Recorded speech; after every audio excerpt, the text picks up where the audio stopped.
about a minute after 6.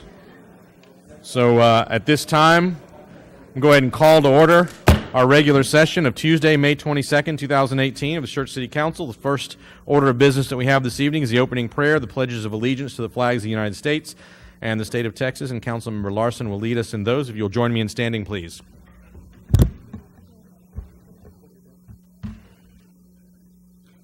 Dear Heavenly Father, I just want to pray and thank you for the blessings that you've given us and the opportunity that we have to live in this great state and in this great country. And as our state ends an election season, I just pray that you would work in our hearts, as our nature sometimes is to assume the worst attributes to our opponents, and the passions of politics can cause us to put ourselves in positions we regret, and I am as guilty as everyone is anyone.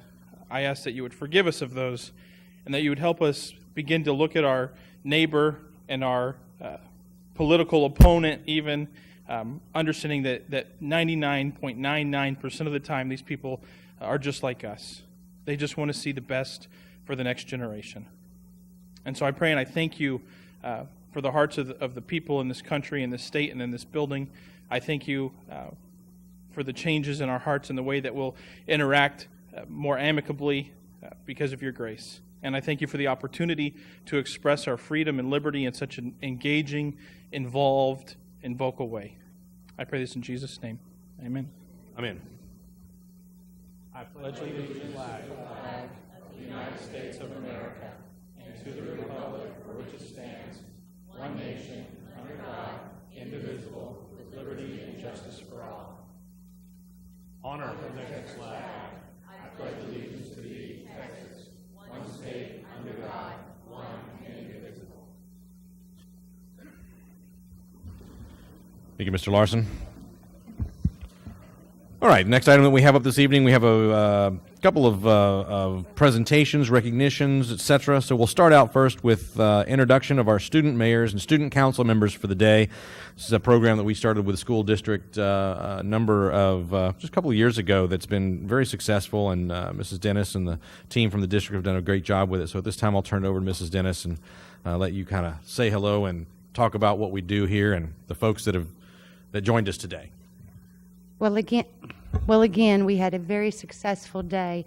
We had our students from the 7th grade and from the 8th grade, from Corbett and Dobie, sorry.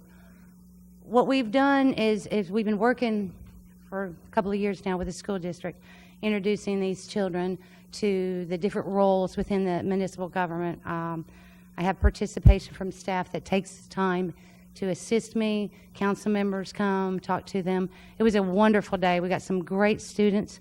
Basically, if you don't mind, Mayor, I would like them to kind of say something, tell you guys in the audience kind of what they learned today, and then we'll give them a certificate of appreciation. Very good. So why don't we do that? And we'll start from my right, with Ms. Shannon, and we'll go this direction. So if you've got something you'd like to share with us from today, please do. Well, you learned how to use the microphones today while you're up here on the dais, so on you go. First of all, I would like to thank everybody who came out today and to the people who made this happen. When I came to this program today, I didn't realize that this much happened behind the scenes of the local government. I learned a lot from the council members, police department, fire station, and EMS today. For example, I didn't know that in the PD, they hold people in the cells until they can do all of the long paperwork to put them in the big prison. I also learned that there are inner conflicts in the mind of the council member, and that you have to think in the long run instead of the short run. Again, I would like to thank everyone who helped today and for this opportunity to be here. Thank you. Wonderful. Thank you for joining us.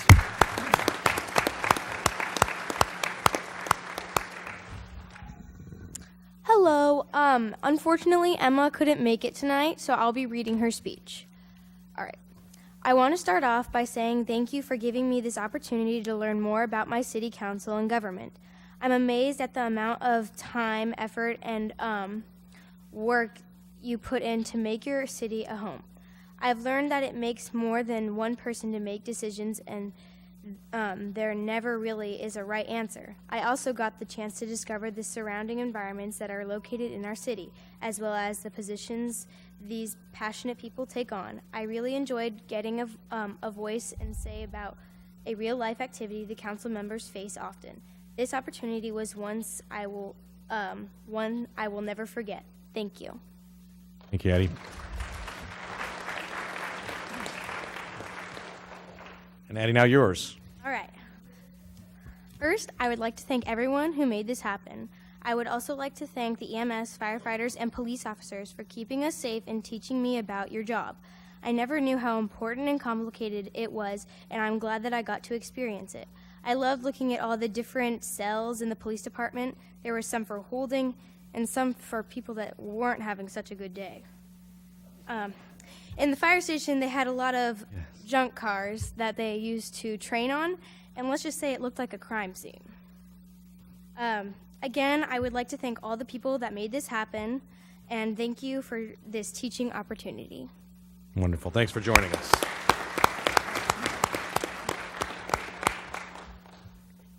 This was a very eye-opening experience, and I wanted to thank my teacher, parents, council members, and emergency services for giving me the chance for this wonderful opportunity.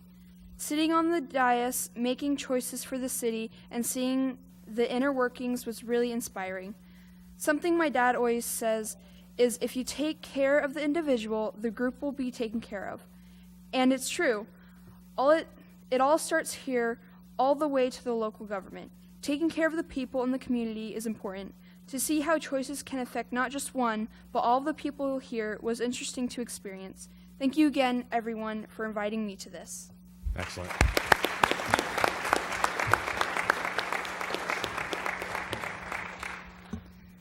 And as a token for you lovely ladies coming and learning a little bit, I would like to present something to you, the mayor and I. And come on up, Rebecca.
One last parting thought. Now that you've gone through what you went through today, you got a little view of this, and I think the only requirements at this point, since you're already residents, is that after you turn 18 and there's a $25 filing fee, you can run.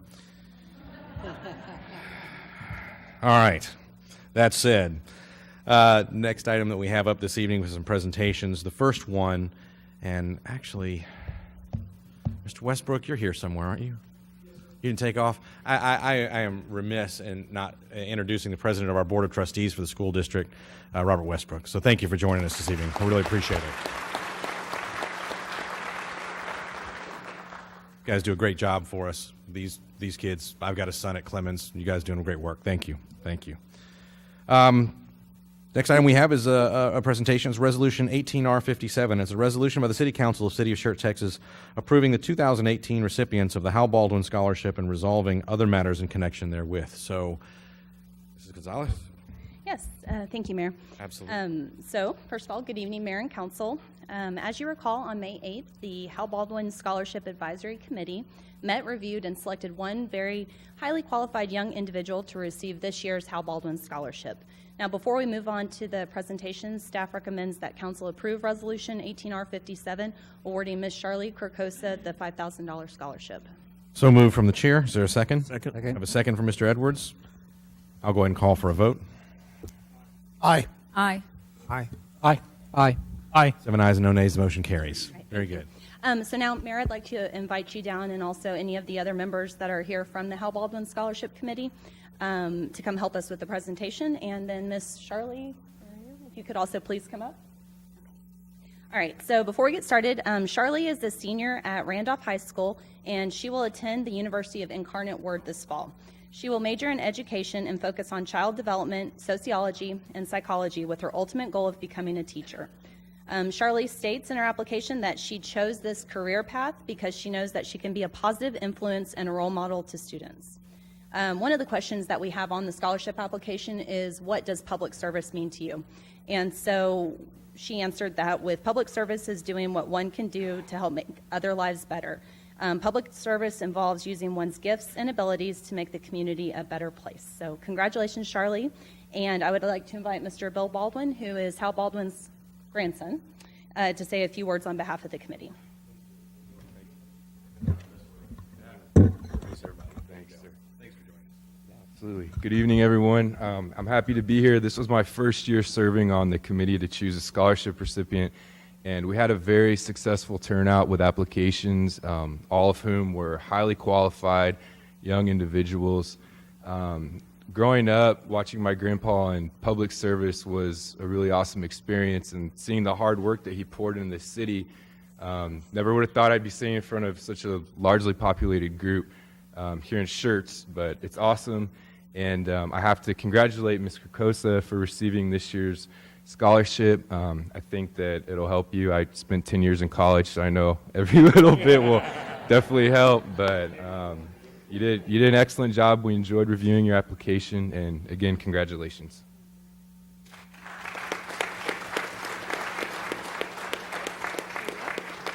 And then Melissa will take a picture.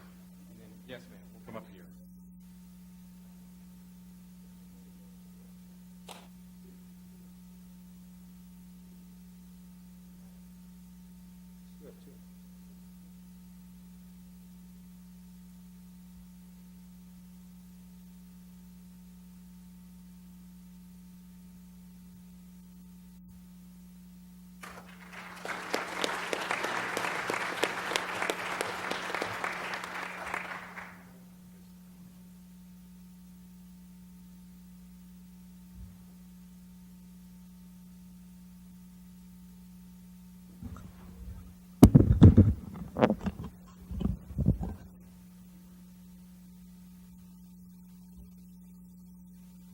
Yeah, for all of the students that were here that were our student mayors and council members for the day, and for our scholarship recipient, if you've got homework and such to do, you don't have to hang out for the business end of the meeting. You can head out. So congratulations to you again. Thank you for joining us.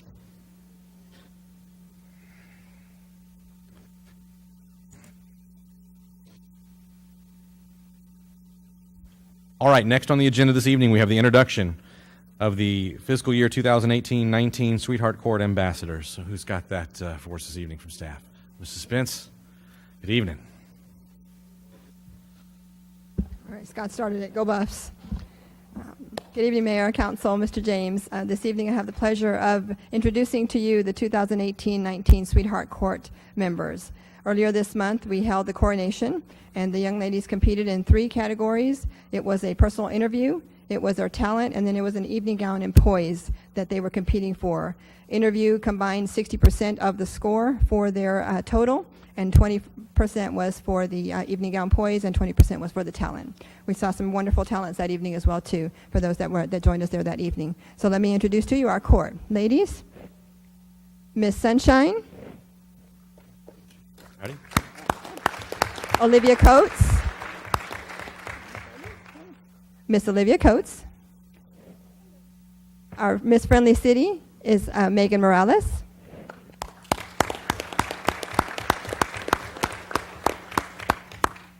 Both of these young ladies attend Clemens. Our Miss Jubilee is Bridget Kerbeck. Bridget? Miss Bridget is a student at Steele. And our Miss Schertz for 2018-19 is Miss Hallie Kling. Good for you.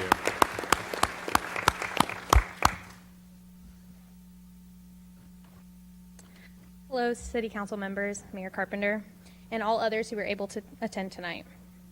My name is Hallie Kling, and I am the current Miss Schertz for the 2018-2019 school year. I have lived in the city for almost 17 years of my entire life, born and raised, and I cannot begin to express how incredibly honored I am to take on such a big role as an ambassador. I want to start off by thanking the City of Schertz for this opportunity to serve with the utmost respect. Going into the coronation the past 3 years I've been a part of, I've always been so nervous and anxious. That changed this past month when I began the coronation process with simple confidence. I was not nervous, I breathed, and I was ready for whatever I was going to be faced with. This allowed me to make good impressions in my interview as well as a good standing on stage for my other events. Now that I have been chosen for such an amazing title, I hope to make many positive changes as well as new projects to the city. Some of my plans as Ms. Schertz include starting my community service project for special needs students called the Wonder Clinic, as well as my foster care and Orphans Day campaign, Heart to Heart, where I'm hopefully able to campaign and raise awareness about the orphans of Boysville as well as the foster care system. I also plan to raise money throughout the city and schools to donate to these child care systems for a better life for the children of not only our community, but beyond that as well. These are just a few things up my sleeve that I hope to pursue along with many other ideas. I want to not only be a role model for younger generations, but for today's society. So that way, not only my other court members and I make a change and difference in this community, but the community will come together for change. Thank you for including me, including the Sweetheart Court in this meeting, and may you have a blessed evening. Thank you. Thank you very much. Congratulations to you ladies once again. And ladies, go ahead, Mrs. Spence. The first event the young ladies are going to participate in is going to be coming up this Saturday. They're part of the Live Oak Memorial Day Parade. Wonderful. They've got a busy schedule ahead. Thank you. As you go through the year, don't forget to enjoy it. Have some fun, and it'll be. It's been a pleasure serving on council as long as I have, and being able to see what you get to do throughout the year as you go out into surrounding communities and around the San Antonio area, represent the city of Schertz. It's a big thing. Just don't forget to enjoy it, because there's a lot of stuff to enjoy as you go through the year, and you'll make memories that'll last for the rest of your life. So congratulations to each one of you, and thank you for choosing to represent the city. Awesome. Well done.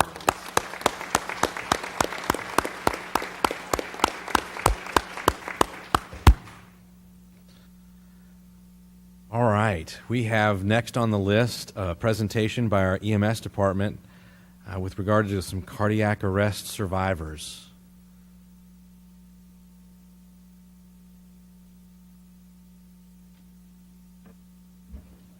Evening, Mr. Mabbitt. How are you, sir? Mr. Mayor, Council, it's EMS Week. And so the message for EMS Week this year is Stronger Together. And EMS Week, it just isn't about EMS. It's dispatchers, police officers, our first responders, our fire departments, our medical director who allows our medics to work under his medical license, and of course our ambulance crews. And we have some of the finest in the state. When we started bringing cardiac arrest survivors to council, since then we've brought 40 to council. Tonight we're adding another 4. And I would like our medical director, Dr. Butter, to come up, and Mike Schoen. We're going to just briefly talk about each one of these cases.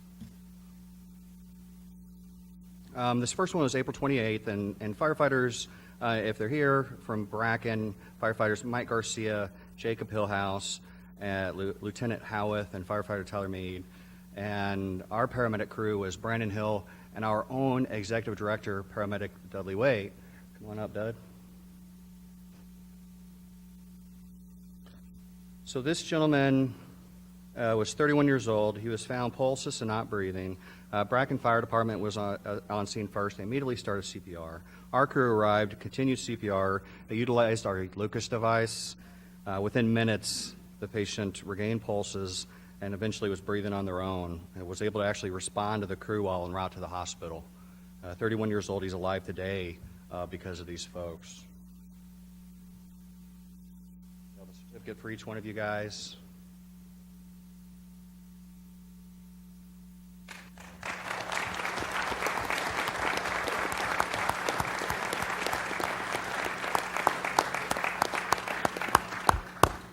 And of course, Brandon Hill, who's up there, he's on a call, of course. This is just kind of par for the course.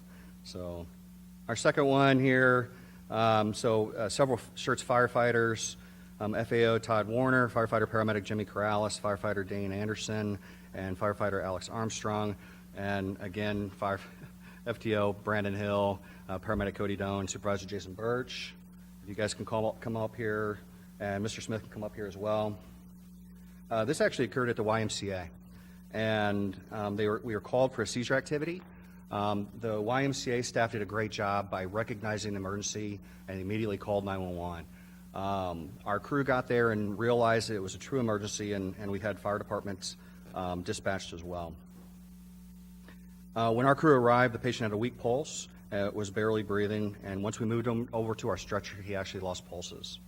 CPR was immediately established. Our Lucas device was used. We put him on our heart monitor. We shocked him several times. And our crew didn't realize 6 times. He didn't remember this, but it was 6 times he was defibrillated. Several rounds of medications. He regained pulses en route to the hospital. He's alive today because of our crew and Schertz Fire Department. Fantastic.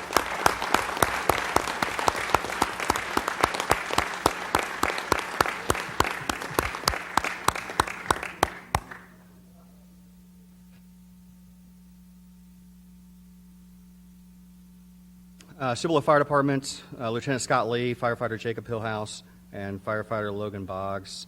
And from our crew, paramedic Jose Hernandez, paramedic Jeff Vaughn, and I was on this call. I can't believe it. They let me out of my office.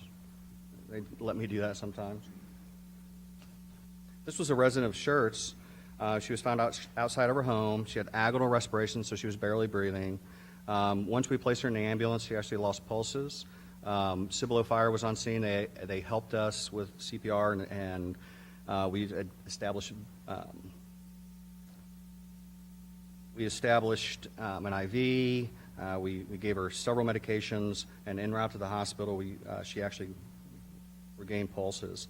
Spent a couple months in the hospital, and she was discharged home. She's alive because of these folks. Very fine.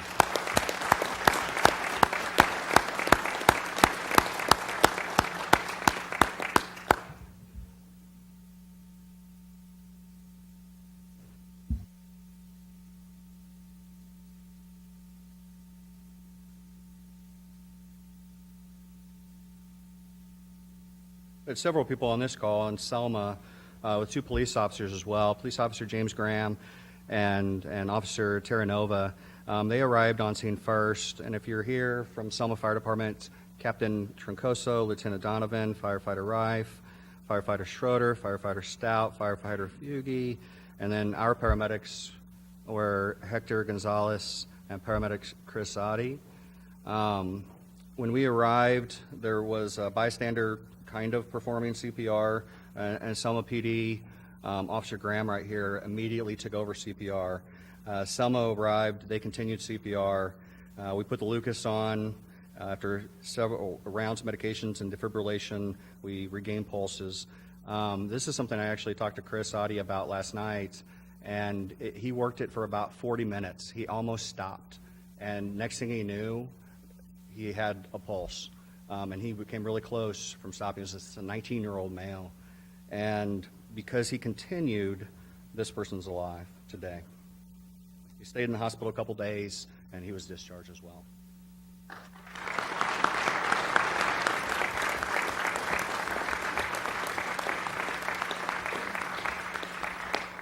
Mr. Mabbitt, would you ask everybody to stay here when you're finished?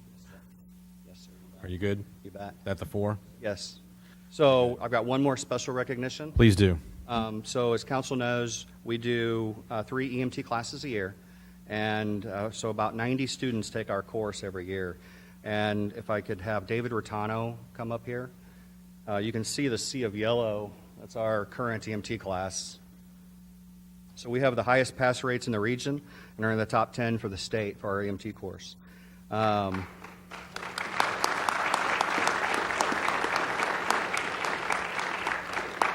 So for our last class, he doesn't know that he's getting this, so he's like, what am I doing?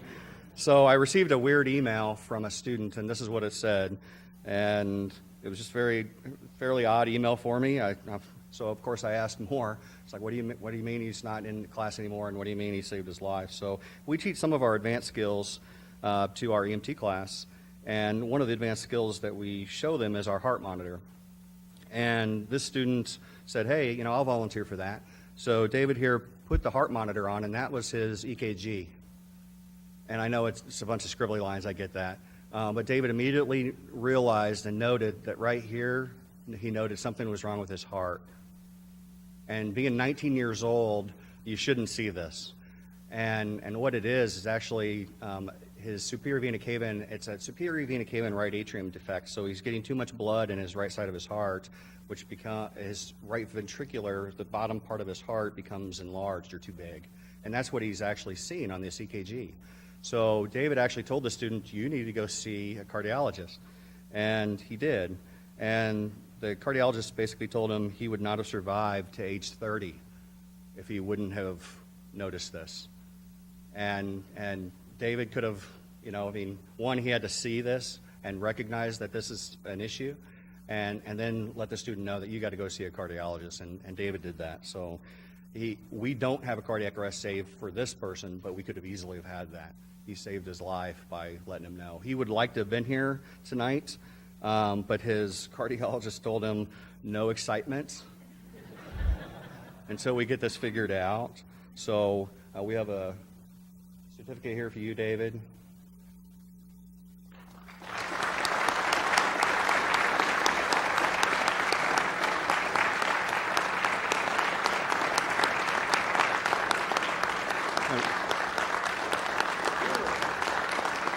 I would like to ask all EMS, if we could have all EMS personnel come up to the front for the proclamation.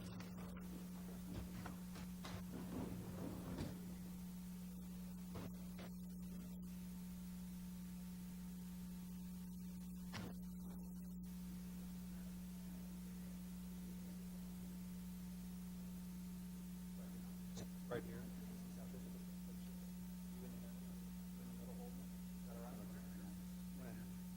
Have Dr. Butter and Sean.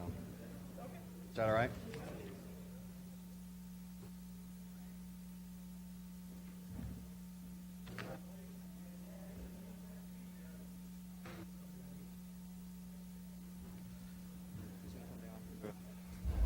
Very good.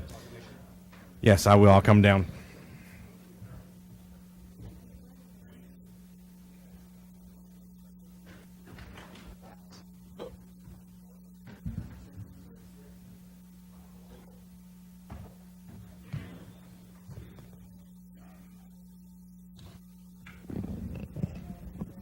Back once again. All right.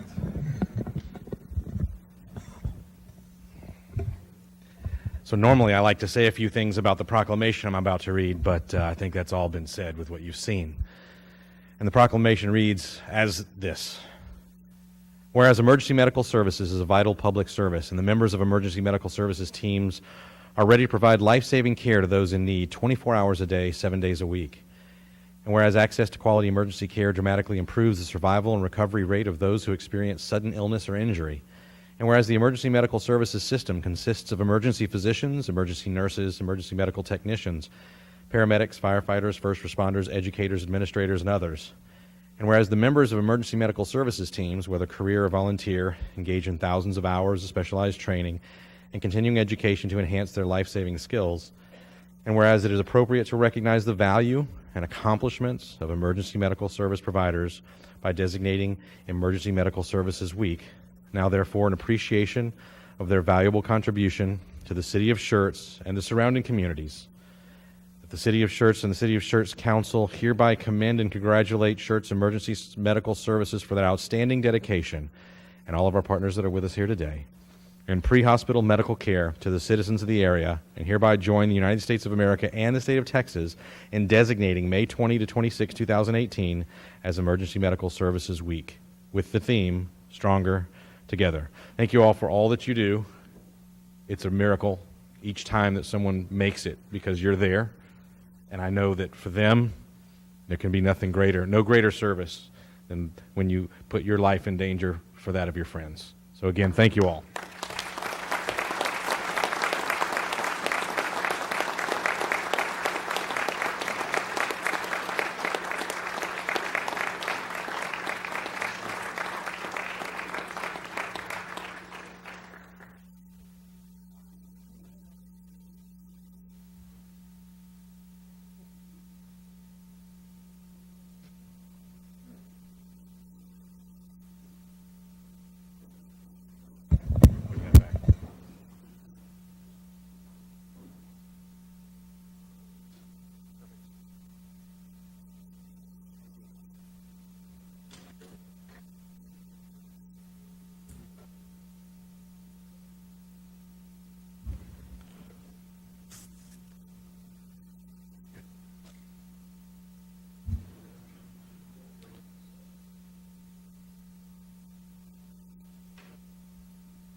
All right, while there's a little bit of an exodus, I'm going to skip down to the announcements and recognitions by the mayor, and I'm going to invite Maggie Tittering to come forward, and she's got a little announcement to make, I believe, on behalf of the chamber, and that directly involves the city. So, Maggie, if you would. And I assume that's what you signed up for, so we're good here? Yes. Floor is yours. Thank you. We'll combine both the announcements and recognition by the mayor and the hearing of residents. Since you're the one that signed up, it's all yours.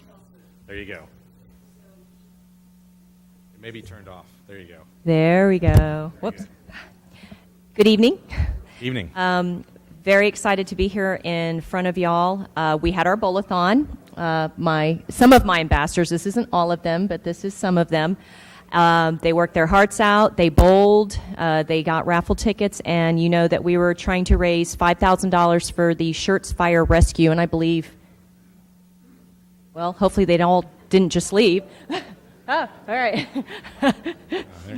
And they were $5,000 away from their goal. And so, y'all, let me have you come up because you're going to present this. And if I could have Schertz Fire Rescue.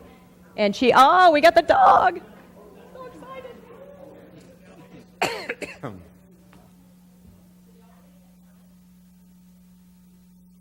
Oh, Sparky's wearing his flippers. That's one step at a time there.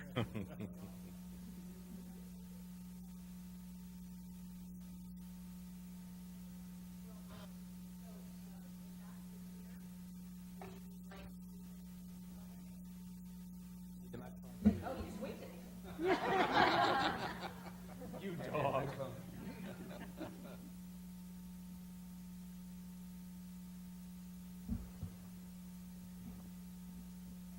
All right, so it is with great pleasure to tell you guys the $5,000 that you guys were close to getting. We got it. Don't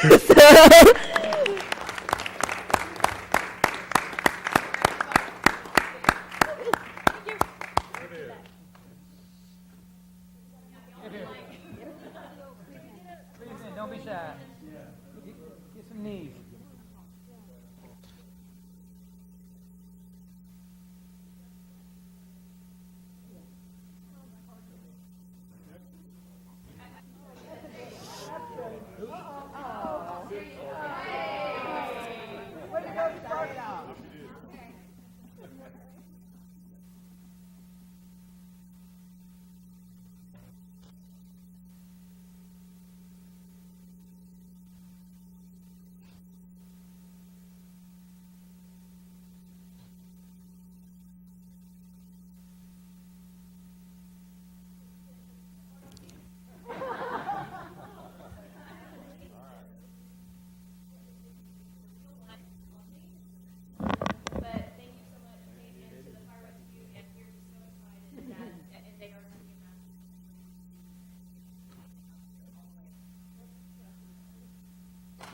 Awesome.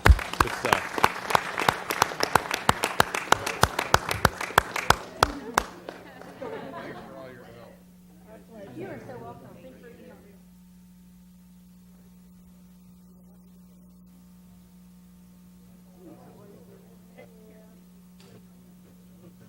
Hey, Chief, for those that may not know that are here or those that may watch the video later, why don't you share with us real quickly what that $5,000 added to what's already been done allows the department to do?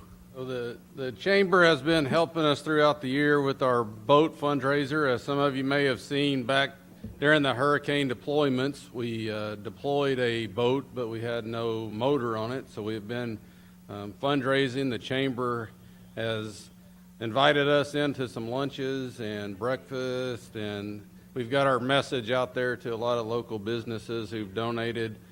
I don't have the exact total right now, but it's right at $28,000. That's going to get us a boat, trailer, and motor for the boat. So fantastic. It's great stuff. And sometimes we have floods here. Yeah. It's going to play. So. Thank you. Good stuff. Well done. My total bad. I meant to have this in the background. These are the people and the businesses in Schertz, Cibolo, Selma, and beyond that contributed. Excellent. Thank you all very much. Thank you. Good stuff. All of it.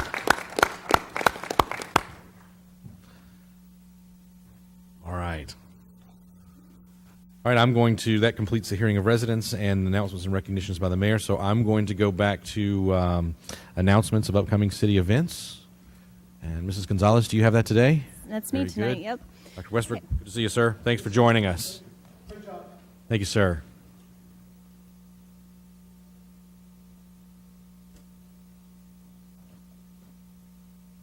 All right.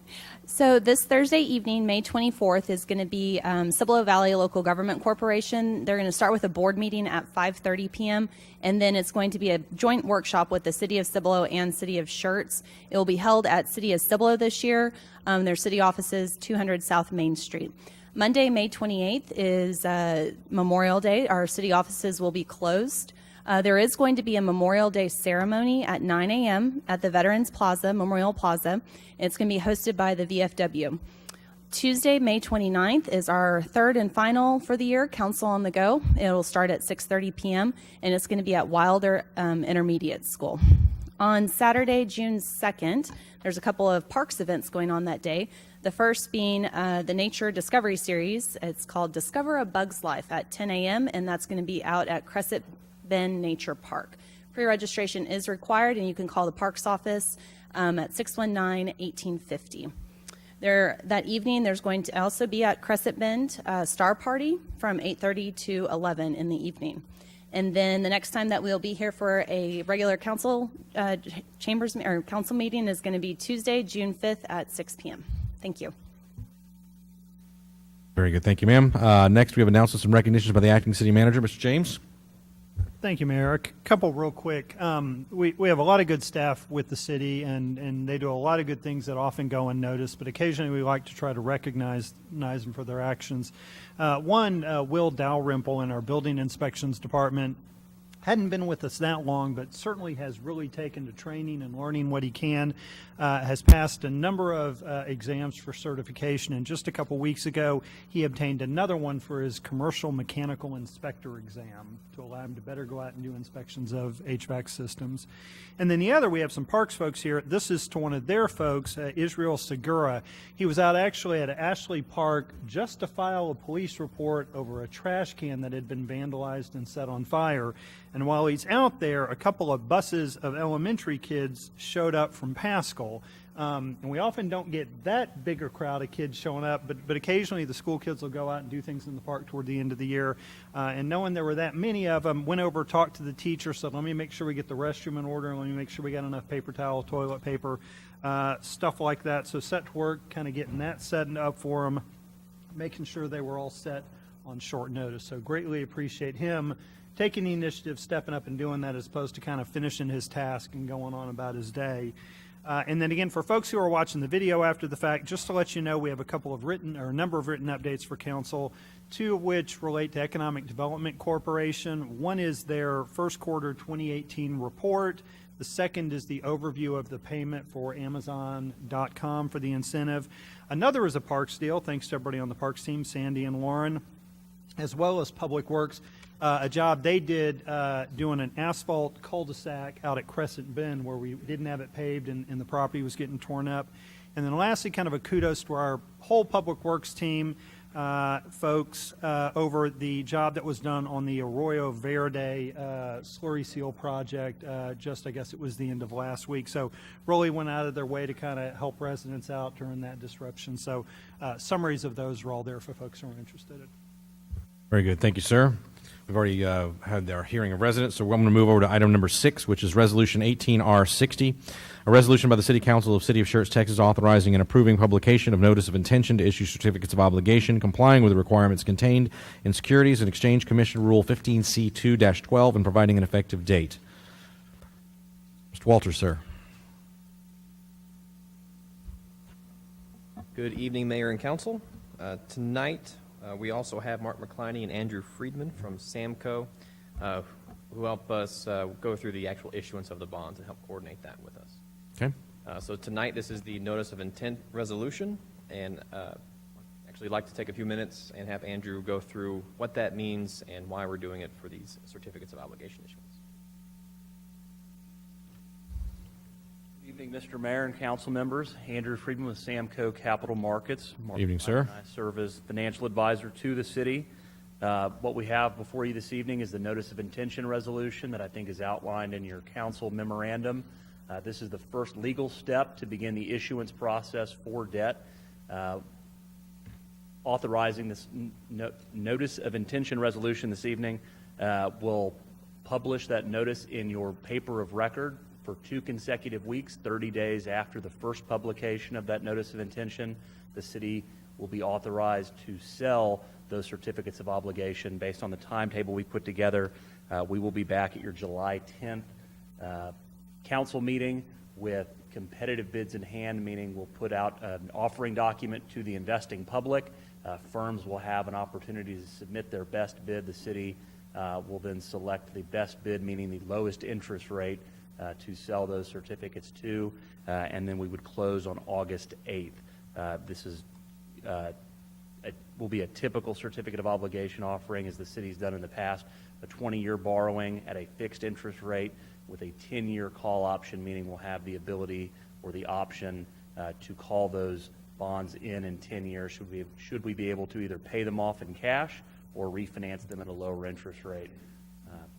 I'm open to any questions that you all may have about the process or anything else related to the offering. We got council questions? Mr. Mayor, I'd like to make a motion that we approve ordinance 18D17. Second. I have a motion from Mr. Edwards. I have a second from Mr. Larson. Sir? 18R60? Yes, 18R60, sorry. 18R60. Mr. Crawford. Mr. Friedman, when you said 10-year call, you have to wait 10 years before you can pay it off early or refinance. Is that the understanding? Yes, sir. There's no other option in between there. You can do a shorter call, as much really as you would like. Investors penalize you at a term earlier than that, and so 10 years in the municipal bond market and the industry, a standard call. It doesn't cost us anything to have that 10-year call option. If you were to say want to do a 5-year call option, And there would be a cost. we would have a higher interest rate associated with our offering. I'm not trying to take over your job by asking those kind of questions, okay? I welcome the questions. Thank you very much. Thank you. Very good. Anyone else? Mr. Davis? In our attachment in our package, we have a page that talks about the expected breakout of that bond funding. In the near future, are we going to see a more detailed breakout of the building repairs line item that's listed for $2.1 million? So, Councilman, yeah, what we'll likely do, and we can do it whenever council wants. Before we start spending the money, we will come to council and walk through, this is exactly how we're chipping away. So we've given you broad categories. We talked about it at the retreat. But even those projects that may be under the $50,000 limit, as we start going through, we'll come and say, this is what we're going to spend it on. So if council has a concern, they can raise an objection. But certainly the bigger ones, you would approve contracts and bidding and things like that. Thank you. Very good. Dr. Scagliola. Yeah, Mr. Walters, these are budgeted items. We've been looking at making these or this call for funds for a long time. Could you walk us through that process? When was the first time you brought this to our attention? Sure. So most of these items have come to council before. Back on the 8th, we walked through in a workshop session sort of the general items that we're looking to issue on. This is a summary in the report. We also have, and we brought, the Parks and Trail maintenance was a previous issuance, an amount, and I actually brought a copy of the debt model that we could look at. So during the budget process, we go through and do a long-term debt model forecast. The blue at the bottom here is our existing debt obligation. So this is how much we are already obligated to pay. This yellowish color, the next up, would be the $5 million in the general fund we're proposing to issue now. So the $10.8 million, just over $5 million is for general fund, and then just over $5 million is for water and sewer. So this is not all coming out in one pot of money. Moving forward, if we have a in the bond debt model, we also have another $8 million projected for 2019. Looking through the list of projects, we have the street and drainage repairs could be for new streets or could go to the PCI compliance. So that was a recommendation brought to council a few years ago saying we issue about $1.6 million per year and make street improvements for it. So this is the third issuance of that recommended amount of money. The recreation center repair we've been talking about since it first became aware that we had some issues with the recreation center bathroom. We have there's another item on tonight's agenda, which awards the bid contract, but we've been going out that. We've had awarded contracts through council for engineering previously as well. Circle Park Pool, we actually mentioned back when we increased the amount for the Gerard Electric amount, so we can go over $50,000 with them because we knew we got a bid from them for the pool upgrades. The Parks and Trails and Maintenance last budget year, we came to council and we were proposing some additional money be issued through the bond system for Parks and Trail improvements. So last year we had about $350,000, and we had planned to do about $100,000 for the next 2 years as well. The fire reserve engine, it was on our radar. We started having some issues, and that kind of pushed it up a little bit more in our projected issuance plan. We have, as we mentioned last time, we now have 3 stations operating. We have 1 reserve engine to service any one of those that go down, and there have been instances where we've had multiple go down at one time. And our reserve engine was actually down not too long ago as well. So we felt this was a need to move forward a little bit ahead of schedule. The 1103 utility, ever since we went to bond to the voters for the 1103 improvements, we knew that that expansion would result in having us to move our water lines. So that one, along with the loop lines, which create basically a web system or an interconnected system. So if one water main breaks down in South Schertz, the whole area doesn't lose water service. We've actually mentioned both of those in this last budget cycle, this last July, on the expanded programs for water and sewer. And at that time, we told council that that was an anticipated bond issuance that was coming up. We also recently got into the water meter discussion. We started bringing that to council back when we had the retreat earlier this year. That was a new item. It was not necessarily on our radar before that, but we had an opportunity from our current water meter provider to take advantage of a buyback program, an upgrade program from them.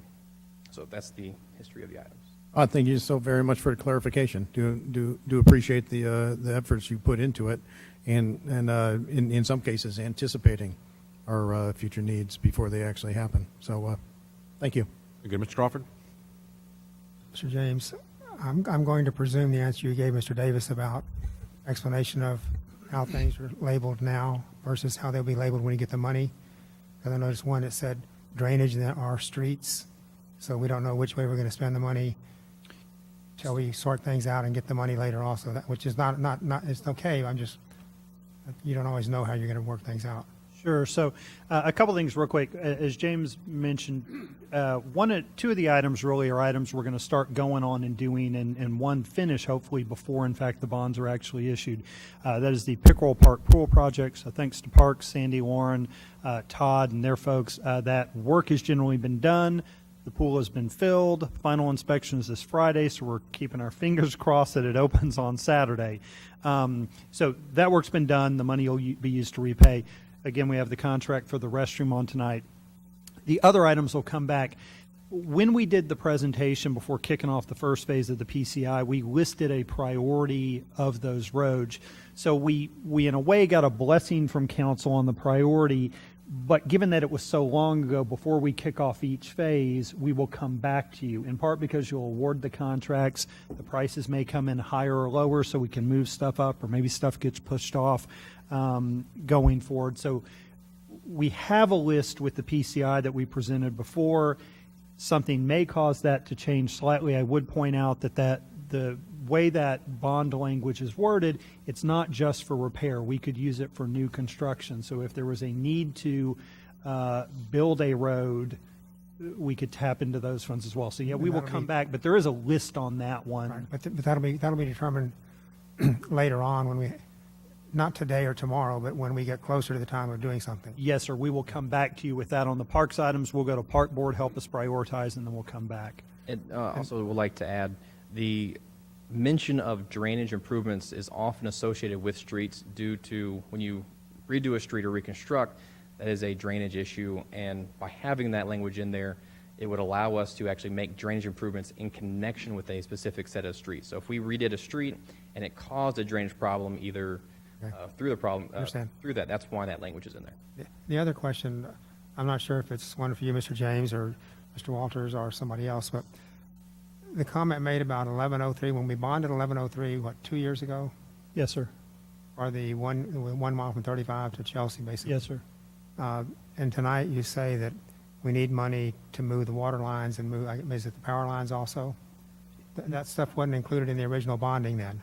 So the initial approach from TxDOT was to provide match money for the actual road construction. Okay, independent of the other things. And independent on the other things. So the issue becomes is that when TxDOT comes to expand a road, everybody's got to move their stuff out of the way if it's in the right of way. So our costs are for our utilities, not power. So it's water and sewer is what we have to pay for. Okay. And sometimes those costs come in higher than we anticipate. So I believe we had assumed some money already, not part of that $5 million bond, and then this is money we need on top of that. Do you recall, Dudley or James, how much we had assumed and where we are total now? The original estimate was about $350,000 back when we first issued it. We've since sent some people back over to actually look at what's required and how much it's going to be, and the initial estimates come back closer to $950,000. So we've rounded about $2 million because assuming there's some change orders. We are watching that with regard to 1518 as well. Now that we've seen it here, we're starting to look at what may happen. 1518 be done kind of the same way on the matching funds for the road itself versus utilities we have to move. And then we're required to. We won't know till we get closer to doing it what the cost. Once they get a design and we're able to look at it, and then again, ideally, we'd want to get out ahead of it, hopefully when costs are a bit cheaper, and just to make sure we're done and not holding up 1518. I just want to make sure I understand how because when I think of fixing 1103 with matching money, we all think, well, this much money will get it all done. That's not always the case. No. And we don't always realize that either. That's correct. And we'll try to make sure in the future when we are approached for matches that we clearly outline what are the other costs that are likely to be incurred by the city so you can make a fully informed decision. That wasn't a complaint. I was just trying to understand. I think it's useful that when we're approached, we don't just sort of latch onto that sales price, if you will, but everything that goes with it. And so I think it's the taxes and everything else that come later, so to speak. Yes, sir. All right, I have a motion and a second. I'll call for a vote. Aye. Aye. Aye. Aye. Aye. Aye. 7 ayes and no nays. The motion carries. All right, we go back to our regular order of business and move to our consent agenda items. Thank you, gentlemen. Move to our regular order of business consent agenda items. Item number 1, the minutes. Since approval of the minutes of the regular meeting of May 8, 2018. Item number 2, Resolution 18R58, a resolution by the City Council of the City of Schertz, Texas, authorizing expenditures with Cardio Partners totaling no more than $75,000 for automated external defibrillator and associated disposable supplies in fiscal year 2017-2018. Item number 3, Resolution 18R59, a resolution by the City Council of the City of Schertz, Texas, authorizing the acting city manager to enter into interlocal agreements with multiple governmental entities for the provision of emergency medical services and other matters in connection therewith. And item number 4, Resolution 18R61, a resolution by the City Council of the City of Schertz, Texas, authorizing an agreement for additional professional services with Jackson A&E Associates Incorporated related to the design build project for the construction of the Schertz Playscape restroom project and other matters in connection therewith. Are there anything that we need to remove or add to the consent agenda?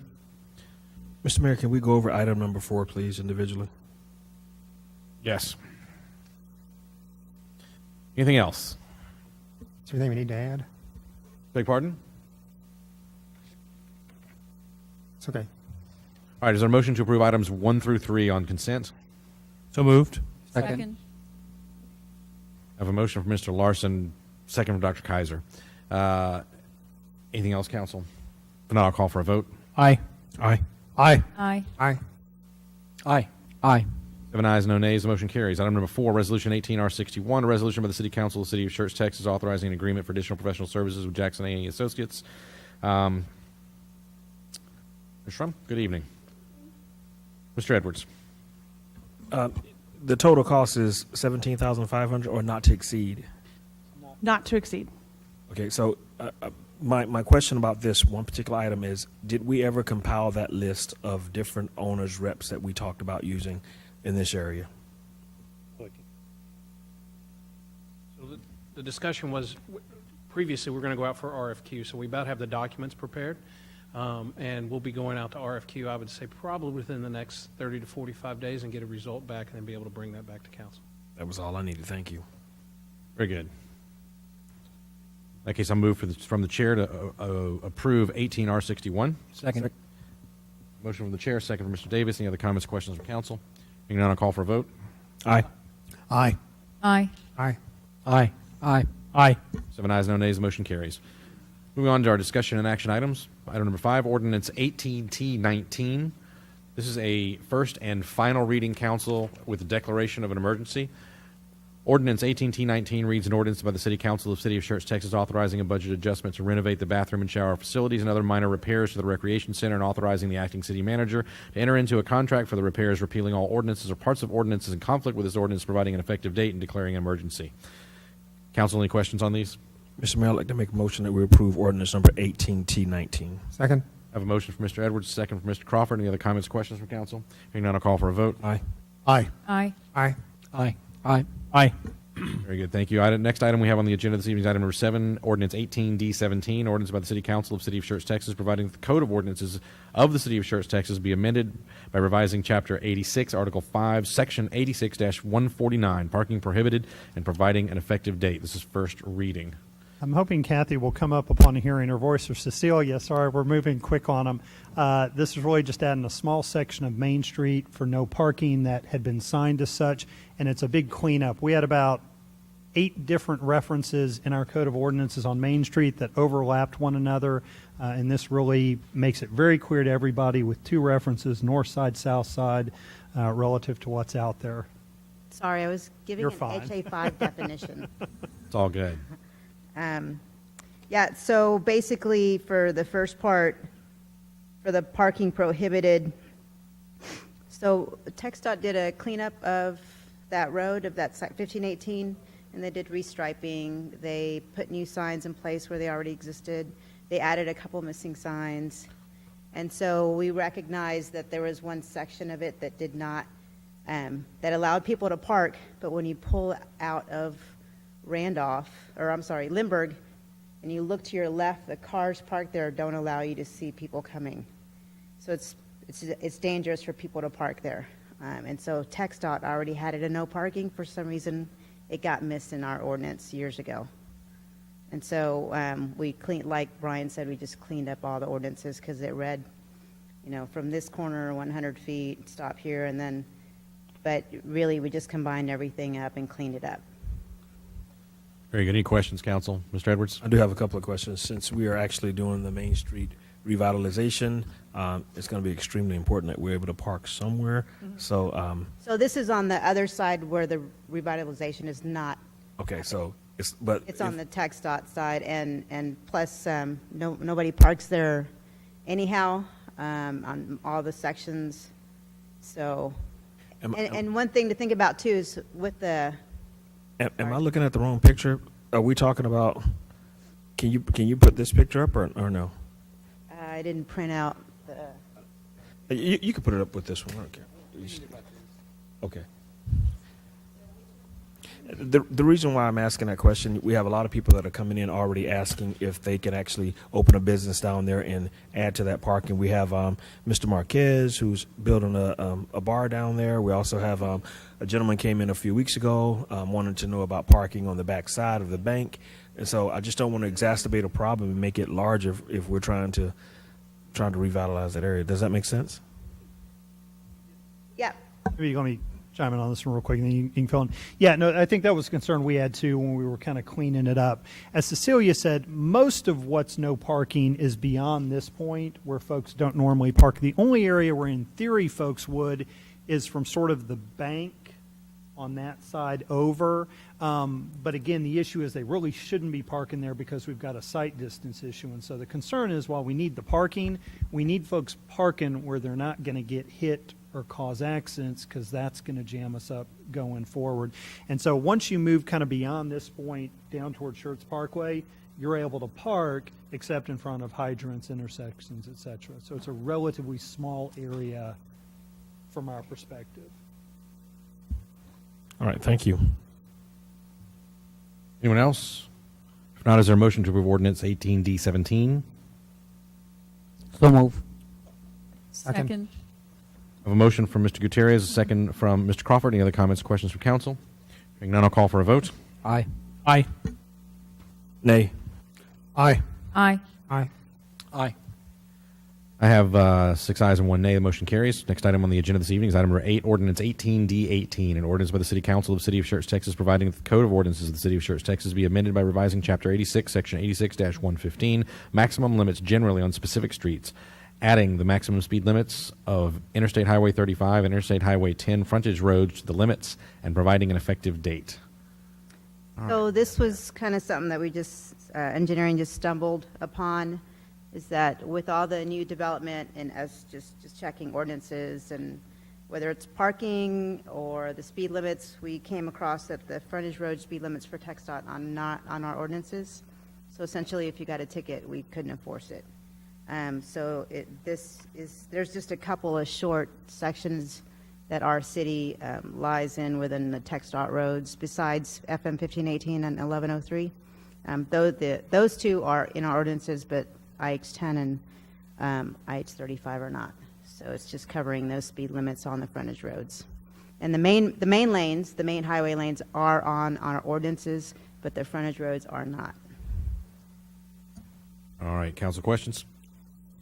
Not, is there a motion to approve 18D18? So move, Mr. Mayor. Second. I have a motion from Mr. Edwards, a second from Mr. Gutierrez. Any other questions, council? Hearing none, I'll call for a vote. Aye. Aye. Aye. Aye. Aye. Aye. Aye. 7 ayes, no nays. The motion carries. Thank you very much. All right, next item we have on the agenda is a roll call vote confirmation. Mrs. Dennis? Yes, agenda item number A, which was resolution number 18R57. A motion was made by the chair, Mayor Carpenter, seconded by Councilmember Edwards. Mayor Pro Tem Scagliola, Councilmembers Davis, Gutierrez, Larson, Edwards, Kaiser, Crawford voted yes. No one voted no. Motion passed. The consent agenda items 1 through 3. Motion was made by Councilmember Larson, seconded by Dr. Kaiser. Mayor Pro Tem Scagliola, Councilmembers Davis, Gutierrez, Larson, Edwards, Kaiser, Crawford voted yes. No one voted no. Motion passed. Item number 4, 18R61. Motion was made by the chair, Mayor Carpenter, seconded by Councilmember Davis. Mayor Pro Tem Scagliola, Councilmembers Davis, Gutierrez, Larson, Edwards, Kaiser, Crawford voted yes. No one voted no. Motion passed. Item number 5, ordinance number 18T19, first and final reading. Motion was made by Councilmember Edwards, seconded by Councilmember Crawford. Mayor Pro Tem Scagliola, Council Members Davis, Gutierrez, Larson, Edwards, Kaiser, Crawford voted yes. No one voted no. Motion passed. Item number 6, resolution number 18R60. Motion was made by Councilmember Edwards, seconded by Councilmember Larson. Mayor Pro Tem Scagliola, Council Members Davis, Gutierrez, Larson, Edwards, Kaiser, Crawford voted yes. No one voted no. Motion passed. Item number 7, ordinance number 18D17 on first reading. Motion was made by Councilmember Gutierrez, seconded by Councilmember Crawford. Mayor Pro Tem Scagliola, Councilmembers Davis, Gutierrez, Larson, Kaiser, Crawford voted yes. Councilmember Edwards voted no. Motion passed. Item number 8, ordinance number 18D18, first reading. Motion was made by Councilmember Edwards, seconded by Councilmember Gutierrez. Mayor Pro Tem Scagliola, Councilmembers Davis, Gutierrez, Larson, Edwards, Kaiser, Crawford voted yes. No one voted no. Motion passed. Thank you, ma'am. Next item we have on the agenda this evening is a workshop. We have an update and presentation regarding the fire station master plan. So, Chief, the floor is yours, sir.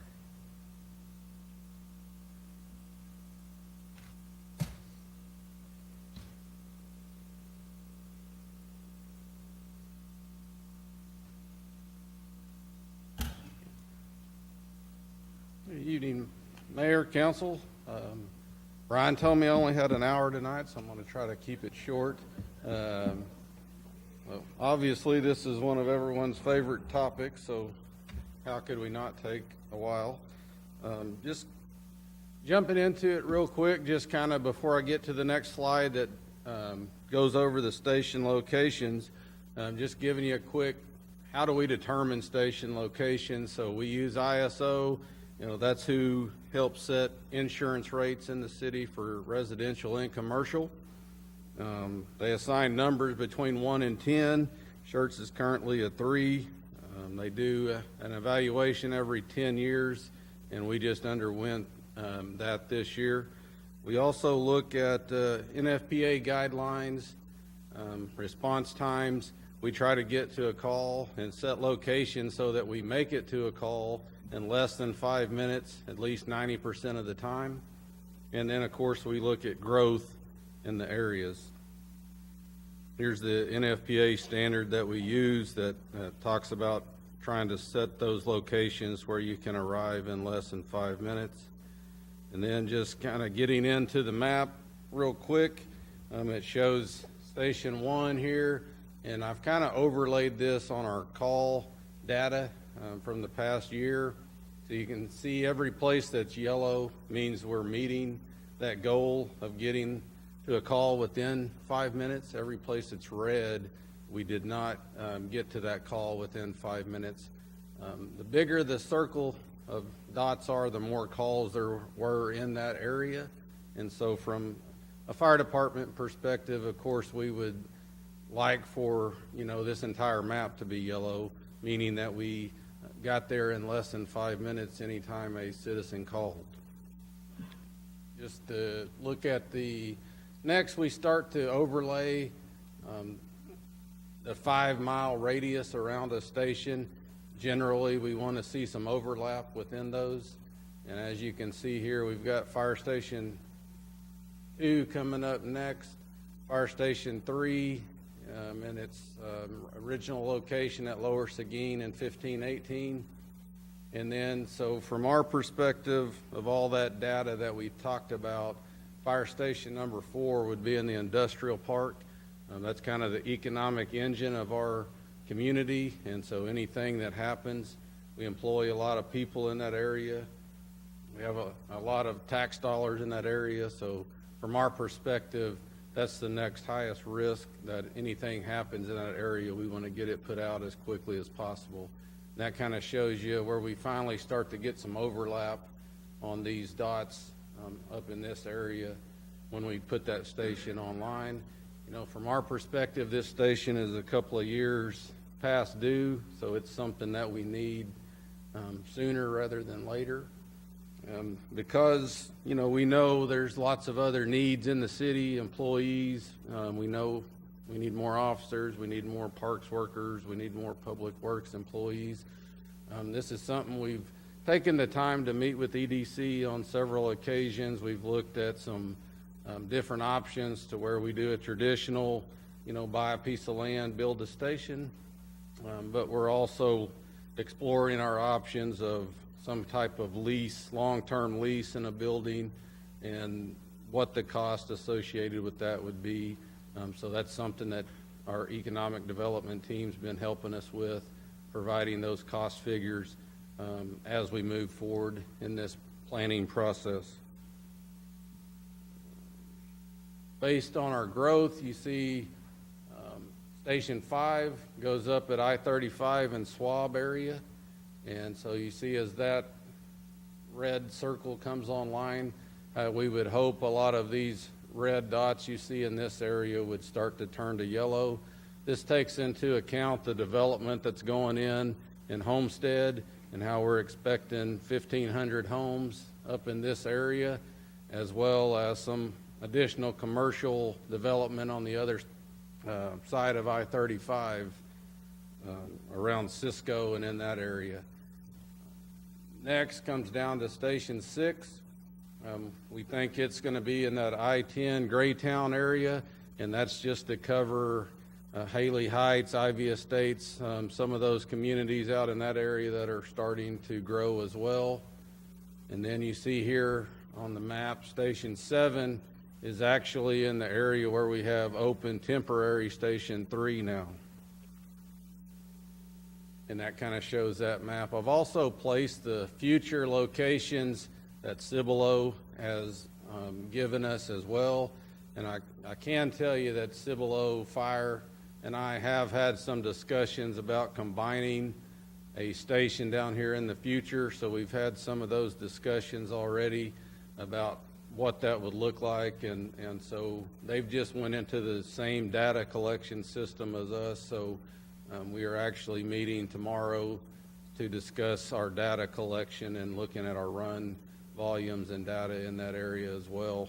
So we'll be able to make a better decision about that in the future. And then I've got, of course, you see how Cibolo Station 1, 2, we've got some pretty good overlap in the core here. They pick up a lot of 3009 around the Methodist Church in that area. They help us out a lot in that area with our automatic aid. And then this is their proposed Fire Station 3.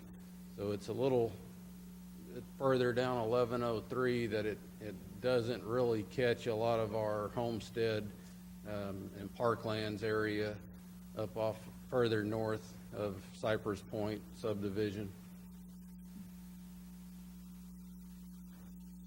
And then, of course, that's their last station that they're proposing to come online there. So I'm gonna just give a couple of quick updates moving forward, and then I can come back for questions. Just wanted to kind of let you know how big a team effort it was to get temporary Fire Station 3 open, starting with coming before you with an idea and the council allowing me to move forward with that idea. We've started a true team effort that involved CCMA, Public Works, Parks, Building, IT, Public Affairs, HR, many fire department employees. The assistant chief had to get the equipment ready to go. We painted the house, city management, finance, purchasing, planning. Those are all the departments that really work side by side with us on pulling off opening temporary Station 3. Just a great team effort, and I wanted to recognize everyone that helped us do that and say thanks. We've started seeing some 3 to 8 minute response times coming out of there. So we've had some calls actually on the road near the station that have occurred since they've opened out there. So we had some less than 3 minute response times out there. We've had some 7 and 8 minute response times where we were seeing some 19 and 20, 21 minute response times. So we're very excited about that. That's been a great deal for us to get open and in Southern Schertz and start operating. Just a quick update on Fire Station number 3, or real Fire Station number 3. Design plans have been completed by BRW. They've been sent to Byrne, our construction manager at risk, and they are now preparing, to price the project. We were noticing before, just in our discussions with Byrne, that our, project looked to be over budget, so we made some adjustments, made some cuts, trying to get that project within budget. With that being said, during that process, Byrne did not have all the information, so they were having to make some assumptions and plug some numbers in there. So at this point, Byrne has all the information, everything's been turned over to them, so they are working through that process and pricing that fire station, and so we're waiting to find out if that project is going to come in within budget. We have seen a recent trend to where, just not even in our area, but across the whole state, where construction costs have been skyrocketing and at, historically high levels. And so we're no different. We're starting to see that on our own projects. So with that being said, we are certainly optimistic and hopeful that we will be able to, come back in late June with a GMP from Byrne that we can get council approval to move forward on. So with that being said, that's kind of the end of the presentation as quickly as I could, and if I could answer any questions. Council, questions for Chief? Dr. Scagliola? Yeah, Chief, thanks so very much. Chief came by this afternoon and briefed our student mayors and council members on this issue, and it was absolutely fascinating the way he laid it out for them. Hey, I'm all for collaboration. I really am. Anytime we can deal with our sister cities, that's wonderful. And I see a couple of opportunities here, perhaps. Down the Haley Heights, Laurel Heights area, we're talking about Station 6, Converse, right on that border. Might behoove us to see what their future plans are. You've already mentioned on the south side the Cibolo Station number 4, collaborating with that, and apparently we're liking the location where Station House 3 is currently. So that apparently is a general location is a good place to put it. I was also looking at the map, and Cibolo Station number 3. No, it doesn't quite get up into our the Homestead. However, the bottom part of Homestead will be serviced by Cibolo itself. Perhaps there's an opportunity to shift that station over a little bit and actually capture all of the area there that that right now we're looking at station number 5 pretty much to cover. You can't build them all simultaneously. Yes. So my idea is, hey, let's get as much coverage as possible, and I think the best way to do that is to work with our sister cities on common goals. So and like I said, I know you're engaged in that. So I appreciate your efforts and willingness to reach out. That's all I have, sir. Very good. Anyone else? Mr. Edwards? Yep. Station number 4 up in the warehouse district up there, or the. I just want to mention this. You said that long-term lease. I don't know, and I was telling Mr. James, I don't know if we want council members 20 years from now dealing with a lease. So maybe if we work with the developer and ask them to either donate some land, or if nothing else, we can give them some kind of incentive to let us build a very, this is going to be kind of an industrial fire station. We've had those discussions as well, and those are ongoing with our economic development team. That's good, as long as we can do that. So I was thinking about it. Thank you. Yes. Very good. Anyone else? Questions for Chief? All right. Thank you, Chief. Appreciate the update. Yes, indeed. Can we go back and visit number 7 real quick? I want to make sure I change my vote to yes, and the reason why I don't want economic development to trump safety in that regard.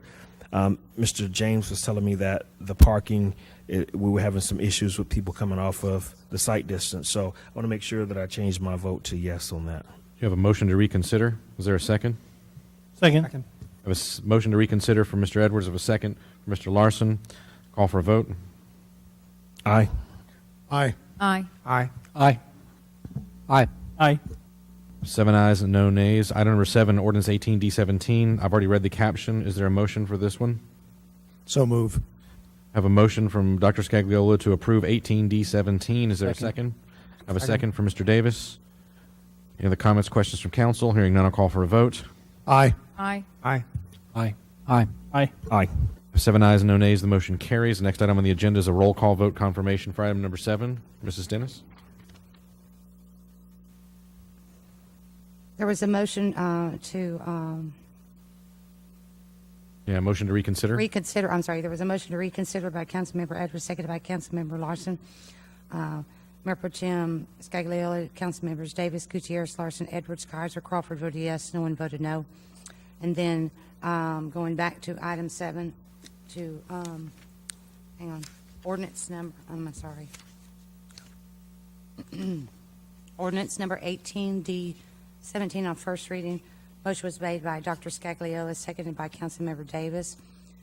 Mayor Pro Tem Scagliola, Councilmembers Davis, Gutierrez, Larson, Edwards, Kaiser, Crawford voted yes. No one voted no. Motion passed. Very good. Thank you, ma'am. Next item we have on the agenda this evening is a workshop discussion possible action regarding the City Council Rules of Conduct and Procedure.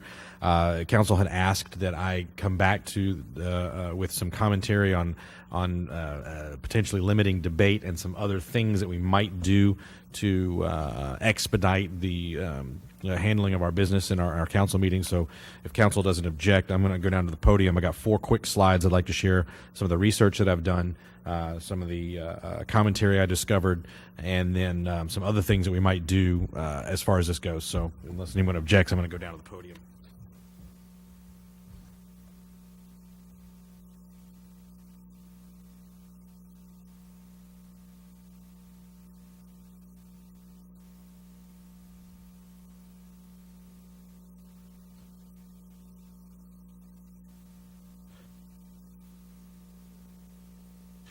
All right.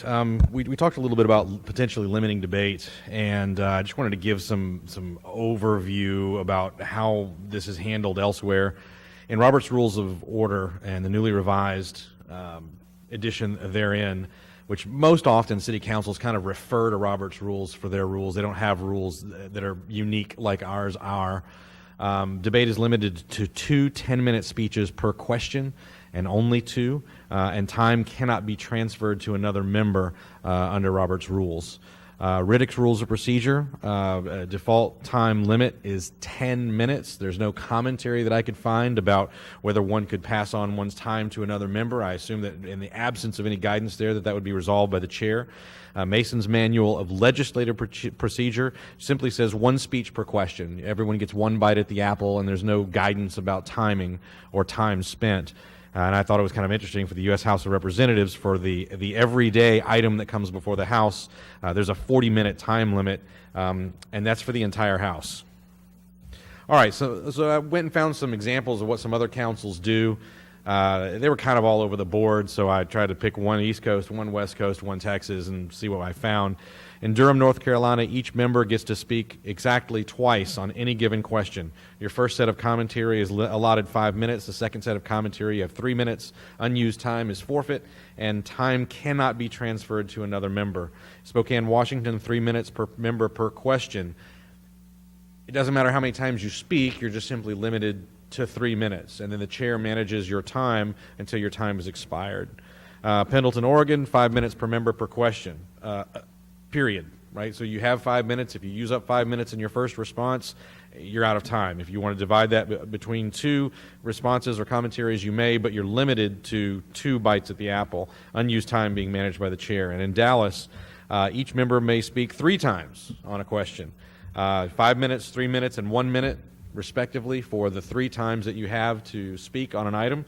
And the chair may extend as requested or needed at the discretion of the chair. So just some things that other councils do that we might consider as we look at this. Some pros and cons about these these things, if we limit the amount of time that we have for discussion and debate, we may have some shorter meetings. We might minimize some repetition and rehashing and saying things again and again. But we may drive some more succinct speech. We may get to our points more quickly if we know that we have time limits. Cons, the more that we are up here and we discuss and we talk, the greater transparency what we're thinking is. I mean, we have greater transparency as to what our position is before we take a vote, understanding what's going on with one another. I have heard commentary or read commentary saying that in the end, because time is limited, that councils start arguing about the limitation on time and not spending their time talking about the substantive issues. Not saying that we would get there, but it seems to be a common occurrence when debate's limited. And then I put down here as well, it may limit responsive creativity. I may hear something, my time may be expired. Someone may say something that really sparks a good idea that I may have, a compromise that I want to put in front of the council, et cetera. You may be in that same position. And if your time is out or you've spoken twice and you're limited to 2 times, you're not going to get a chance to do that unless you can convince the rest of the council to extend debate or change the rules, et cetera. So some things to think of there. And then lastly, other things we might think about if we want to conduct our business a little bit more quickly or efficiently. And I won't read these to you, but limiting the number of workshops obviously could have an effect. Adding more meetings. We could have a Tuesday night A session and a Thursday night B session. I don't think anybody's really excited about adding additional meetings, but it is done in other cities. And then standing rules establishing specific time limits. We can do that. We can also have a standing rule setting an automatic time for adjournment. As I read through rules of procedure for a number of councils, at 9:30 or 10 o'clock, unless someone objects and a majority of council votes to go on, meetings end. And it's an automatic thing, and it has to be undone by council rather than done by council. So I just wanted to share those things with you. I did a little research. The council's rules of procedure belong to the city council. My job as chair is to interpret and enforce, et cetera. But they're your rules, and so that's what I have for you. So I'm going to come back up and have a seat and then answer any questions I can, and maybe we'll have a little discussion. Mr. Mayor? Yes, sir. Setting the automatic time for adjournment, I think that is not the way to go. I remember a couple of issues that we had back with Fairhaven, with the foundations up north there, and other issues as well, where we've had meetings until 3 a.m. And I can certainly say each one was absolutely worth it because people had an opportunity to speak, and we needed to hear what was happening up in that neighborhood. Also, I'm going to go back a little bit, because if we can't do anything about the social media aspect of our council, we certainly shouldn't be limiting debate at this time. So I just thought I'd put those 2 things out there. Up to the council. Anybody else? Mr. Crawford? Mr. Mayor, Council, I've mentioned to Brian, I think, a couple times about trying to get workshop information to us before we have a discussion about it, so we can look at it, and that might shorten the timing on our discussions if we've read it and been able to ask questions of staff or others, or just have a chance to think about it. And that might, I'm not saying it'll help, but I'm willing to, if anybody's willing to see that happens, we might try that and see if that saves some time on workshops.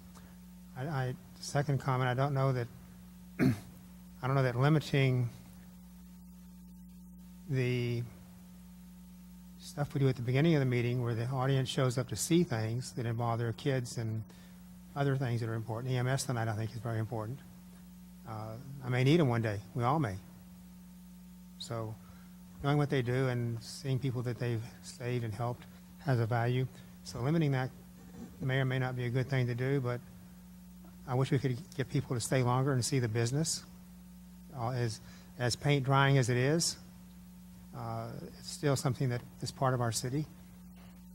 So I'll stop there and go back to the first one if y'all want to talk about doing workshop information ahead of time so we can think about it.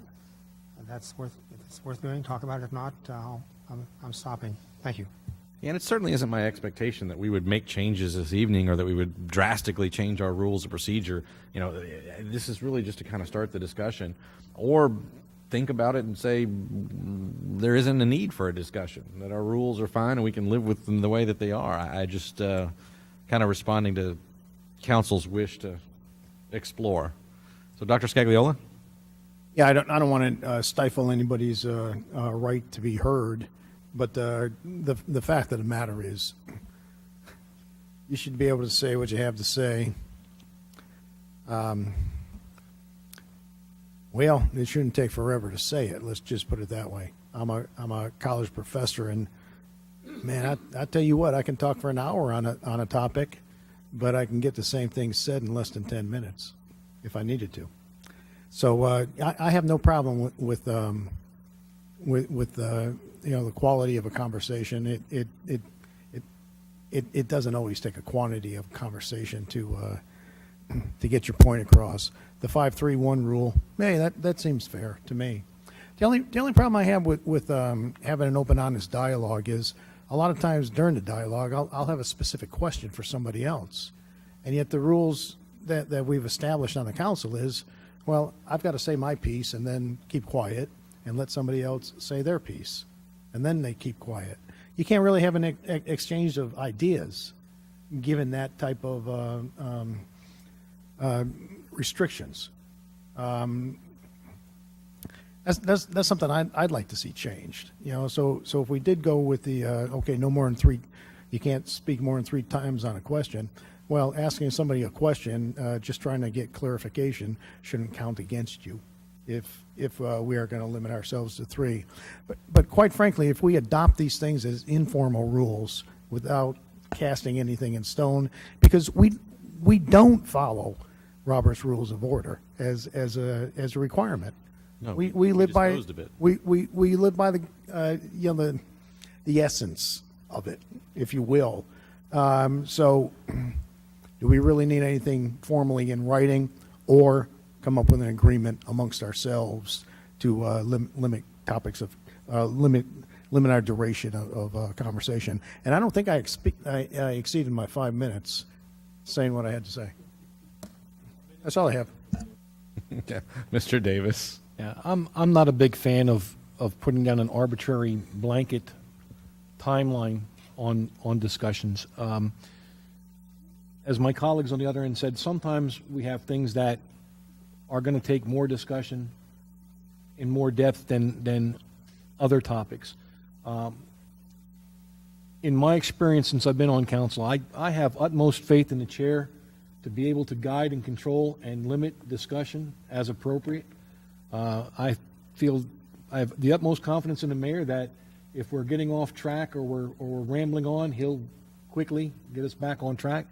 I would rather us, instead of just arbitrarily setting time limits, take a look at our agendas. As I recall, a lot of the times where we're running really long, it's because of the things like multiple ceremonial type things, multiple workshops, that I think we can address by maybe spacing them out a little bit, or in the case of the workshops, again, getting some read-aheads and then getting a feel from the council. Do we really need to have the presentation in here, depending on the topic? No offense to the chief. I love the fire department, but the vision of where the fire department's going for future stations, I think we could have gotten a reader on that one, and it would have answered all of our questions. And if not, we could have probably handled that offline. Others? Mr. Larson? I'm going to challenge myself to do it in less than 30 seconds. But I think any restrictions that we impose on ourselves would just kind of be ceremonial. I don't think there's many instances I've seen where people have pontificated for more than 5 minutes on one topic in a row. The reality is, I don't think it's a major issue. I don't think it's the major driver of our long council meetings. And 5-3-1 even, I don't think that in the normal course of business, even on the most controversial topics, we've exceeded that. 27.6 seconds. Well done. Well done. Anyone else before I go again? Mr. Crawford. We do have the option to terminate debate. We've done that several times. Absolutely. A motion can be made to end debate, and it's a 2/3 vote of council can do so, or extend debate. Yeah. Either way. I'm kind of like Mr. Davis. You're the chair.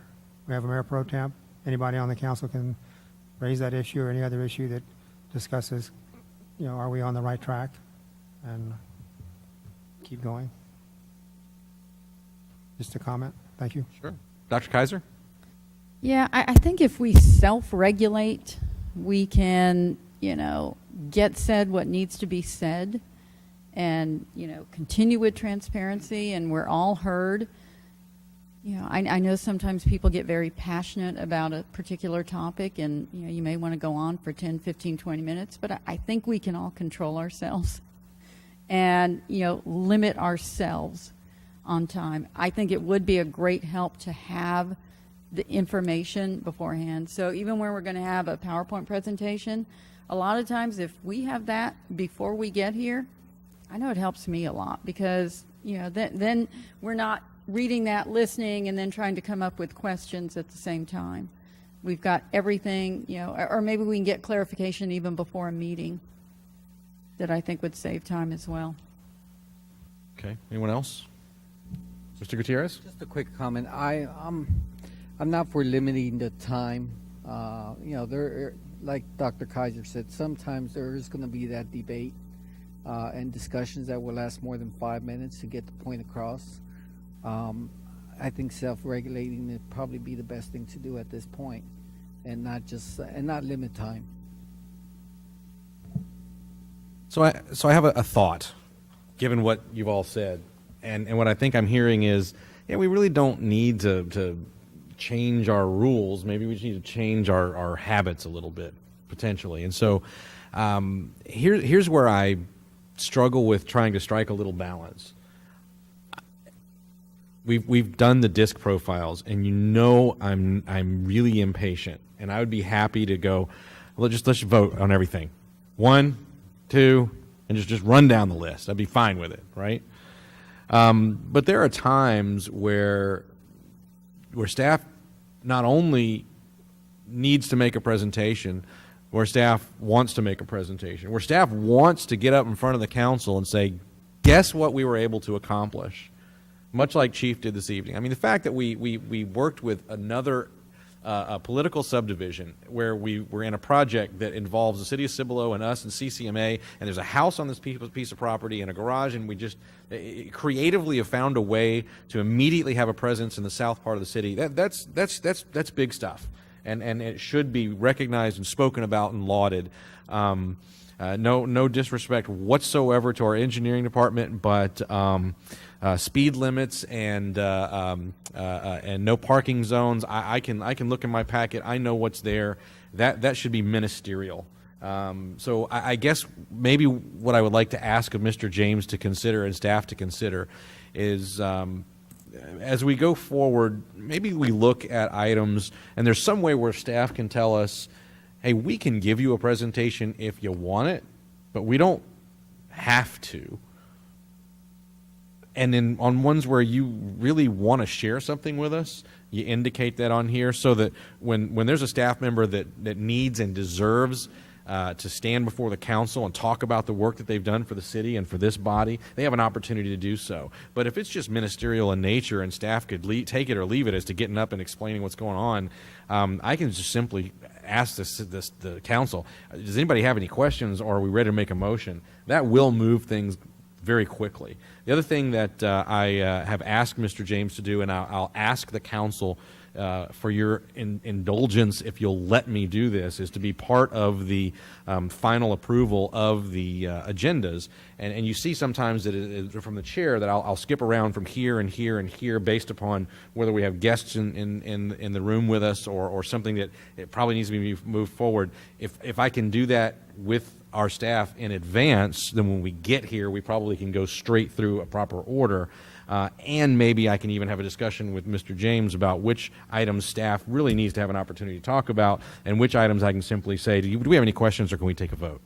And I think if we do those small things, we probably can compress our meetings a little bit without failing to give staff their due or give due consideration to things that come before us that are more complex in nature. So I'm getting a lot of nods. If no one objects, then I think we can move on from this, and I will do those things and work with Mr. James, and I think we can figure that one out. Okay? All right, next item that we have on the agenda this evening, we have a closed session. City Council will meet in closed session under Section 551.074 of the Texas Government Code. Personnel matters to deliberate the appointment, employment, evaluation, reassignment, duties, discipline, or dismissal of the city manager. I show 7:41. At this time, we're going to recess our open session, go into closed session, and we will return as quickly as we're able. Session. Next item on the agenda is item number 9, 9A, take any action based on discussions held in closed session. Under agenda item 9, we have no action to take this evening, therefore no roll call vote confirmation. We'll move then quickly to announcements by the acting city manager. Mr. James, anything further? No. Very good. Next item is request by the mayor and council members that items be placed on a future city council agenda. Do we have anything we need to place on a future agenda that we haven't already accounted for? Dr. Scagliola. I do want a workshop session dedicated to social media and the use of technology by council members. Any objection, or is there unanimous consent? I object, just because I feel like we're going round and round in circles. That doesn't mean we can't have it, does it? Beg pardon? That doesn't mean we can't have it, does it? Well, it means we'll have an agenda item and we'll discuss whether or not we'll put it on our agenda. One other suggestion, I'd like to discuss the way we go about putting or assigning things on an agenda, so that those would be 2 agenda items, because quite frankly, bureaucratic silliness to discuss whether or not we should have the ability to have something on the city council. But anyway, so that'd be my second request. So we just had the session this evening on the city council rules of procedure, and that would have been opportune, because it was an open opportunity to discuss that. The other thing is that I've provided with each member of the council my commentary from the chair, and said over the last year and a half, if the rules are not what you want the rules to be, then adjust them. And in the absence of the council giving the chair direction, I've put in writing how I will handle objections to items being placed on an agenda. And I'm following my advice to the council members to the T, and will continue to do so until the council decides that they want to change the rules of procedure or direct the chair differently by some standing rule. So that said, I'm fine having an agenda item to discuss the rules of procedure of the city council at our next regular session. And we will also have a discussion on whether or not to take up, and Brenda, I'll get with you after this as well, whether or not to take up a discussion of the use of social media by the city council in a future meeting. Mr. Crawford. I could be wrong, but I think under Article 6, Order of Business under Agenda, I don't think there's anything in there that's dated on 11/21/16 when we were all installed on council, the 5 of us new. I don't think it says we have to have a discussion about putting something on the agenda because somebody objects. I could be wrong, so I'm open to that discussion at some point. Mr. Mayor, point of order. Nothing against you, Bert, but we are talking about items to go on the agenda, so you can bring that up at Okay, next that's fine. when we go through that issue. I would Is like that okay, Mr. Mayor? It's not a proper point of order, but it conveys a point, and if the council's amenable, the chair won't interfere. I accept the comment made. No problem. I'd like to know if we could have a discussion about the policies and procedures for Amazon certifying that they have met all the requirements for their tax credits on the next agenda. We need to have that in front of the council, or can you simply meet with staff and get your questions answered? Be happy to meet with staff. That'd be great. Okay. Mr. Mayor. Thank you. Mr. Mayor. Mr. Edwards.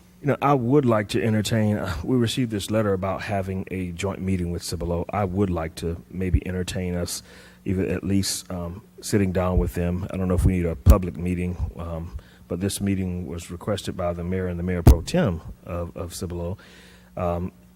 If it's something, I don't know if a joint meeting would suffice, but maybe we need to actually entertain opening up a lot more dialogue with them between both cities. Why don't you and I meet one-on-one after council, and I can share with you the voluminous dialogue that we've had going on between the two cities. That will be fine. Great. Anyone else? All right. Next item, announcements by the mayor and council members. We'll start with Mayor Pro Tem Scagliola. Just had a wonderful time at the EMS banquet. They put on a really, really good presentation while we were there, and Ledbetter's catered it, which is always a good reason to attend one of those functions. And I thank them so very much for reaching out. Most of the council was there, and I think that speaks volumes of how important we believe our EMS department is. That's all I have, sir. Very good. Mr. Davis? Nothing, sir. Mr. Gutierrez? A couple of things. Attended the YMCA groundbreaking ceremony over in Cibolo. Great facility. I'm glad they're building something there. I also attended the EMS banquet this past Sunday. Had a lot of fun. A lot of tickets, too, and a lot of pink chips. And then the last thing, the chamber luncheon with TechStock, they actually had a great presentation regarding the projects within the area. Great presentation. Mr. Larson? Nothing. Mr. Edwards? Mr. Mayor, I had an opportunity. I did stop by Olympia Hills to check on everyone that was playing golf, but you guys were already out and about. So, but also had a chance to go over and judge the Cibolo Barbecue Cook-Off. This was a wonderful event if you guys haven't been out there. Didn't get a chance to go to the groundbreaking of Santico's. I was told that we were invited, but I didn't see that invitation. Also had an opportunity to go over and see them do the groundbreaking for the YMCA. Great opportunity there. Everybody was there. I mean, this was well attended. Last thing, went over to the EMS banquet Sunday night.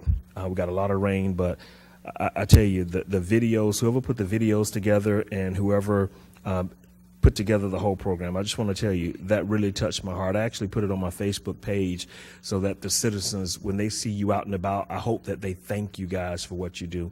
You guys are typically running toward danger and everyone else is running away from danger. But I do want to tell you thank you.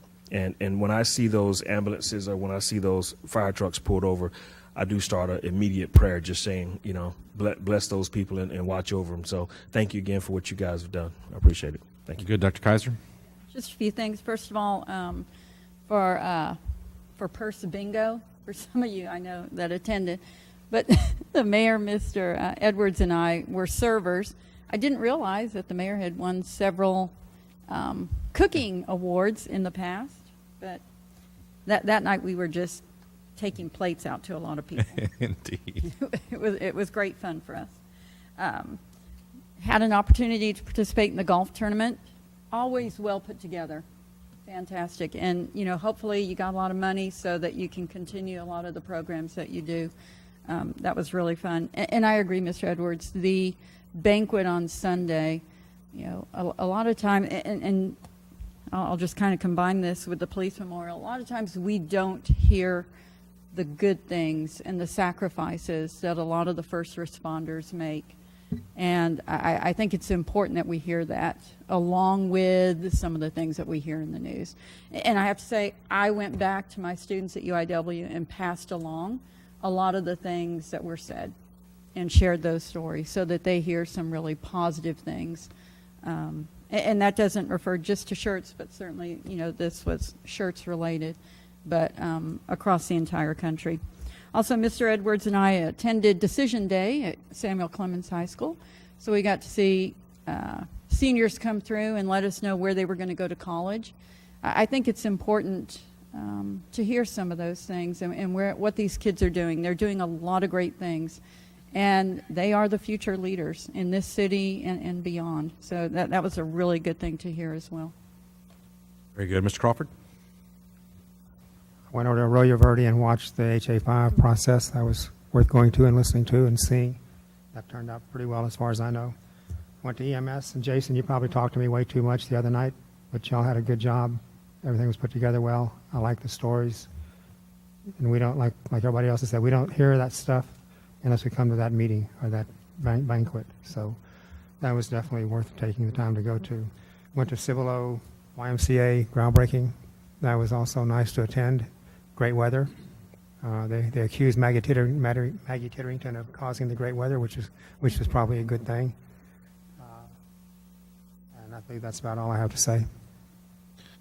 Very good. I was at the designer purse bingo serving food, and it was a lot of fun. And yes, one of my most favorite hobbies is spending time in my kitchen and competing. Someday I hope to do a whole lot more of it. And the groundbreaking for the Cibolo YMCA was a very nice event with just gorgeous weather. And to hear that our friends in Cibolo have taken the time with the YMCA to try and build a complementary facility, one that doesn't duplicate but adds to what we have in the area, was great and encouraging and exciting to hear. So compliments to the YMCA and to Cibolo for their work there. That said, if there's nothing else from staff or from council, then we stand adjourned.